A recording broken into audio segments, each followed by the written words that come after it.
อืมทุกคนจ้างคณะหมอลำวงบักใหญ่มาครั้งแน่สุดท้ายบ่จ่ายเงินตูนนี้ครูบาอ่าครูบาต้มตุน ต้มตุนคณะหมอลำหากก็เคยเห็นเคยพ้อตายแล้วเนี่ยบ่ได้เกิดก็เกิดบัดนี้ตายอย่างนี้ก็มีพี่น้องเอ้ยอันนี้คือสวมหน้านักต้มตุนนุ่งผ้าเหลืองคันว่าพระก็บ่แม่นเอาได้เนาะอันนี้เนาะว่านักต้มตุนนั่นแหละกำลังตามจับอยู่ตอนนี้อยู่ที่บ้านนาบ่อเมืองไซพุทองเขตสวรรณเขตเดี๋ยวเราไปฟังคลิปมากันก่อนว่าเกิดอย่างขึ้นแท้นี่คือคลิปเหตุการณ์เบิกคณะวงดนตรีบักใหญ่สบายดีเด้อพี่น้องสบายดีเบิร์สมองสบองทุกคนวันนี้เขามาเบิกมอเริ่มเรื่องอยู่ที่บ้านนาบ่อเมืองไซพุทองแขวงสวรรณเขตแต่ว่าเหตุการณ์วันนี้มันเกิดเหตุการณ์ประคาดเขตยาคูมีครูบาองค์หนึ่งตัวจากมอลำมาซื่อแต่บ่จ่ายเงินและนี้งานไปเรียบร้อยตอนนี้ครูบาเอ้ยถ้าเห็นไล่จดตัวนี้กับมาจ่ายค่ามอลำเด้อตอนนี้มอลำเขาเจ้าบ่ได้เงินค่ารถเมื่อซ้ำตอนนี้ก็ต้องมาแผ่ประจุปัจจัยอยู่หน้าเวทีกับประชาชนที่มาเบิ่งมอลำเป็นความจะเป็นนำกันให้คือบ้านเฮามันจะครูบานี้งานครูบานี้งานบ่เคยพอบ่เคยเห็นจ้างหมอลำมาแล้วกันนี้งานหมอลำเขาประจ่ายเงินหมอลำแล้วกันนี้เราเลยเปิดเปิงไปทางใดปุ๊บเปิงให้ซ้ำเอาโดยละครลำจ้างเดินกระจ้างเองเวทีเดินกะเจ้าเองน้องสิเด็กละบุมีปัญหากับผลสุดท้ายมาคะแนนนี่แหละเขาตัดข้อถึงเนาะแม่เอาครูบาบ่มีศีลบ่มีธรรมใส่ตะผาเหลืองซื่อมาเห็นในประชาชนลำบากยิ้มแน่แพ้เลยยิ้มแน่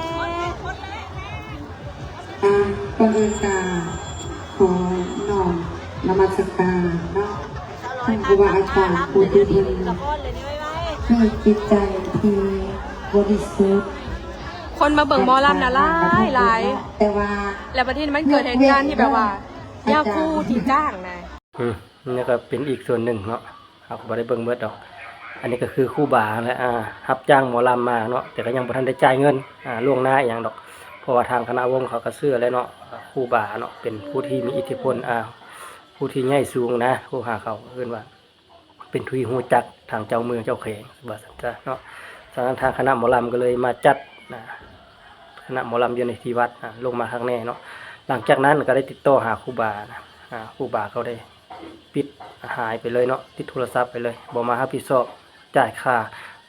คณะหมอลำนี่เนาะให้กับเจ้าเนาะฉะนั้นกับเจ้าก็จึงออกมาตามที่ทุกคนเห็นนี่แหละก็ฝากเตือนครูบาเด้อว่าถ้าเห็นอยู่ใส่มาจ่ายค่าคณะหมอลำให้เขาได้เนาะอย่าไปรักตัวนี้เด้อเนี่ยแต่เขาก็จะนำตามจับเจ้าอยู่แล้วเจ้านี่ไปบ่รอดดอกอันนี้เขาเอิ้นว่าบ่แม่นครูบาแล้วเอิ้นว่านักต้มตุนเนาะ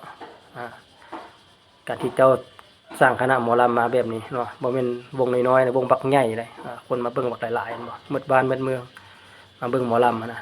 ต่อไปสิให้เขาเจ้าเปิดบ่หรือสิให้เขาเจ้าปิดแนวนี้เห็นบ่กระเทินมาแล้วตั้งวงเรียบร้อยล่ะทุกคนมาท่าเบิ่งล่ะเห็นบ่เดี๋ยวเจ้าบ่มาจ่ายเงินนี่ตัวนี้ไปแบบนี้แสดงว่าเจ้านี่เป็นโจรแล้วเป็นนักต้มตุนเนาะหลอกให้ผู้อื่นมาแล้วบ่รับผิดชอบลักหนีไปเนาะเขาว่าบ่แม่นพระและพระบ่แม่นพระบ่แม่นโจรบ่แม่นครูบาแล้วเนาะนี่คือว่านักหลอกลวงต้มตุนเฮ็ดให้คนหลงเชื่อเนาะนุ่งผ้าเหลืองละเสียเฮ็ดให้เสื่อมเสียวัฒนธรรมนี่แหละทุกคนเฮ็ดหยังก็ทุกมื้อน่ะให้มันมีสติได้เนาะอย่าไปหลงเชื่อทั้งหลายนะถ้าไปลงเสื้อในหลายแบบนี้แหละเกิดแบบนี้แหละแบบบ่คาดคิดบ่เคยพอเคยเห็นเนี่ยบ่เคยเกิดบัดนี้ตายพี่น้องเอ้ยเนี่ยแต่ก็ขอให้จับให้ไวๆเด้อให้มันมารับผิดชอบไวๆคนแนวนี้ก็ยังว่าเป็นตัวเป็นเนาะ เบิ่งหน้าตายังบ่ได้เป็นครูบายังเป็นโจยังเป็นเด็กน้อยอยู่หากอายุ14-15 ปีนึงบ่ฮอดซ้ํกระโพดพี่น้องเอ้ย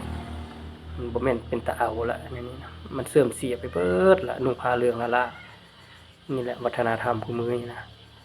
มันเสื่อมเสียไปย้อนพวกแนวนี้ละคิดบ่ซื่อจักเฮ็ดหยังก็เฮ็ดรอติดตามตอนต่อไปพี่น้องเอ้ยว่าสิจับได้แท้หรือปานใดสิจับได้เนาะ